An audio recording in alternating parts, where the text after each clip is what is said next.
let's take a look at our top selections for Dan Illman, Mike Beer. Let's get alive into those Pegasus World Cup races with race number 10 at Gulfstream Park on Saturday. It's the Grade 3 WL McKnight going 1.5 miles on the turf. Let's take a look at this field. There are some salty older campaigners in this race, Mike. None saltier, perhaps, than the number 5 Sadler's Joy, who's banked $2.6 million in his career and has won some major races. Ain't that the truth? I mean, overall, he's got the best races in this field. You know, whether or not he's that same horse, I guess, can be debated. He went winless in 2020. He did get to the wire first in the Grade 2 Bowling Green at Saratoga, only to be disqualified. He showed at times last year that he can still run.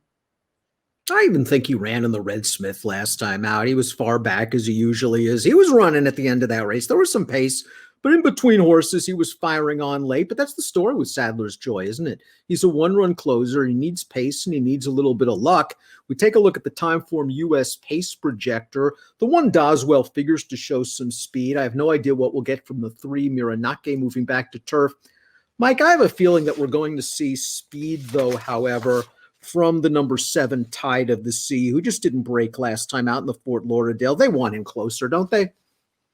Yeah, I mean, it just feels like when you look at his past performances, he's just that kind of a horse. He wants distance and he wants to be forward in his races. Last time, not only didn't he get anywhere near the lead, he was last early, but that race is probably just too short for him.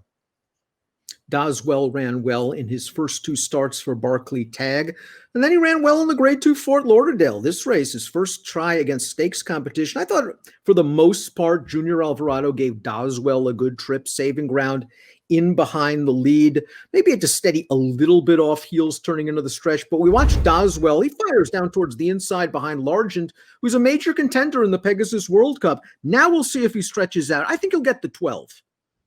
Yeah, it's a big question, but I wonder if he'll get this far as well. I mean, we're picking this race up in the stretch. He runs fine. He has room on the inside. He's going to prevail for second. I thought, you know, a little bit before we picked up the replay on the turn, he just got in tight midway on the second turn there. And I feel like that cost him. And not only did it sort of break his momentum, but it forced Junior to have to stay in. I feel like if he could have had his choice, he would have gotten to the outside with this horse. He wasn't able to do it. I just like this horse, Dan. When Chad had him, he couldn't win a race, but he ran really well. He finished second in each of his first 3 turf starts for Chad. He ran really well in all of those races, and Barclay Tag has taken over, gotten him a couple wins. He'll be forward in this race. I think he's going to stretch out. I think this horse is pretty good. Tintoretto, the number 2, blinkers go back on for Tommy Albertrani. This is a horse that's won races in Germany. You have to have stamina to win in Germany. And I actually think he's had a couple of trips here in the States that have compromised him. I'm just not sure he's this good. That was my problem, too. He's going to be a big price in this race, and it feels like the distance is fine. I just don't know how good this horse is. Miranake is a multiple Group 1 winner on dirt in his native Argentina, multiple Group 1 placed on turf. He's given a couple of good performances here in the States. They put him in against some tough horses. Again, distance isn't going to be a problem. I'm just not sure how to rate that South American form. Right. That's the big question. I mean, personally, I hate his dirt races since he got over here, and I would never bet him off of those. And I'm certainly not betting him off his turf races in Argentina. Any other trainer, I'd be worried about the distance for the 4 Temple, but this is a Michael Maker claim. I know he claimed this horse way back in July of 2019, but he's gotten some good performances out of Temple, including this race in the Claiming Crown Emerald, going 1 mile and a 16th earlier in the meet. He's got a big look at this, Mike. On the outside right now, black cap. He's going to forge to the front. It looks like this race is his for the taking. They're going to just come over the top on Temple. He's a solid horse. The distance concerns me, even with Maker. Yeah, agreed. And, you know, I wonder about his class as well. I'm not knocking what Maker's done with him. He's gotten a lot of good performances out of this horse. He doesn't, you know, really feel like a graded stakes horse to me. We'll see.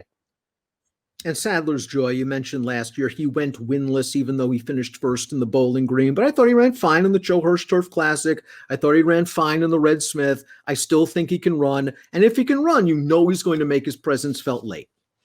Right. I mean, his good race, if he gets a trip, his good race is probably going to beat this field. We'll see if he can run it and if he can work something out here. He really likes Gulfstream Park. Going out to 1.5 miles only works to his advantage because he wants more distance. Just a really good horse. I'm rooting for him. We'll see what kind of price he is. Sir Sahib's been a nibbler for the majority of his career up at Woodbine. Lots of seconds, lots of thirds. Looked like he was getting into form over the fall at Woodbine. Second in the Singspiel 2 starts back. Thought he was blocked in behind horses. Had to alter course to the outside to win that race. And then the Northern Dancer, he ended up last on the rail turning into the stretch. And as we turn for home, we see Sir Sahib try to hit this hole in between horses. And it's just not really there for him. And by the time he gets to the outside, Say the Word has just gathered way too much momentum. And Say the Word's got a big chance in the Pegasus World Cup turf. This horse will get the distance. Not a win machine. Should be a price. Interesting here for Jose Corrales, who's usually based in Maryland. Yeah, I mean, it feels like he's going to stay the distance for sure. He's a real grinder. You can see him even in this race, just staying on to the end. He's going to need a trip, Dan, and then he's going to have to outkick Sadler's Joy in this race because it feels like that's where he's going to be early. He's going to be back there with the favorite. Tide of the Sea won 2 and 3 starts back, utilizing his speed, especially the race at Keeneland, going 1.5 miles where Tyler Gaffalione let him roll once they hit the backstretch. He opened up a big advantage, and he was able to hold sway. He just didn't break. He hopped right at the air at the start of the Fort Lauderdale. Joe Bravo took a hold of this horse. He wanted no part of it. Now, they went fast in front, but that's just not Tide of the Sea's running style, and it's probably not his distance. He'll do better here. I maybe should have put him a little bit higher. Yeah, I mean, we'll see what happens. I can't say I'm a huge fan of this horse, Dan, but I recognize that this is probably what he wants to do. He wants to go longer, and he wants to get into a race where they can just put him out there on the lead and see what happens. I think that's what they'll do in here. He's a fair price on the morning line. I don't love him, but I can see him being dangerous in here. Illinois-bred Sir Anthony's just a little overachiever. He's a graded stakes winner on the main track at Gulfstream. Then he won the 2-mile H. Allen Jerkins on turf last time out. Let's watch that race. Julian Leparoux has this horse ready to strike at 28-1 as they turn into the stretch. And it was nice to see Sir Anthony wake up because this horse, again, has won some graded stakes races. He's a one-run closer. He needed a little bit of a wake-up, and he got it here. He did. Listen, I'm not going to knock him for getting the job done in the 2-mile H. Allen Jerkins, but this is a much tougher race. Succeed and Surpass goes out for Graham Motion. Always dangerous with these kind of horses. I find it intriguing that they're going to try to stretch him out. I thought he ran okay against Grays Creek last time out. He's the kind of horse that needs to take a step forward. He's kind of found his level from a buyer standpoint, and it's light compared to some of the others. Yeah, he's got to improve quite a bit, and he's got to do it over a distance that he's never been before. We'll see if he stretches out, Dan. He's another horse. He's going to be a price in here. I couldn't talk myself into him. We'll see if he improves.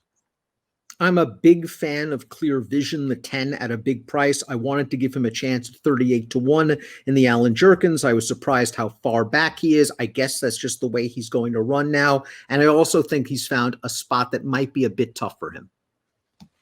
Yeah, another horse who's stepping up and feels like to face a much tougher race. And he's doing it off of 2 stakes tries where, for whatever reason, he just didn't show any speed at all. I don't like that about him, but we'll see if he can get closer in this race.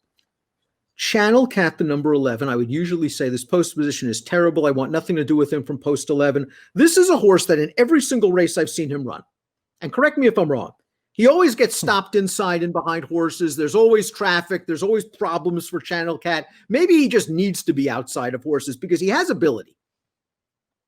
He does have ability, and he does do well over a distance of ground. So, they brought him back off the layoff last time going 9. That's even a little short for him. And you're right, even in that race, when you watch the replay, he's just sort of trying to work his way through traffic in the stretch. All in all, it wasn't a bad performance at all. He's second off the layoff now. Sisterson feels like he's getting these Calumet horses good with racing. This horse is a player in this race. Then another one, I can't say that I love him. He's a contender in here. No doubt about it. Top pick time for the grade 3 W.L. McKnight. Doswell should work out a good trip. Think he'll get the distance. As you said, got stopped a little bit, turning for home last time out. We can watch that race on Formulator. I like Sir Sahib's grinding style. Not exactly a winning type, but he's going to be a price in this race. I also want to use the 5 horse. I'm using the 5 horse as well. Actually, I'm rooting for Sadler's Joy. I'd like to see him win, Dan, but I'm going to bet Doswell in here. I thought he ran pretty well last time. I like this horse. 1-5-11-7 for Mike, 6-5-1-7 for me. It's the grade 3 W.L. McKnight on a fantastic Saturday afternoon of racing at Gulfstream. Best of luck.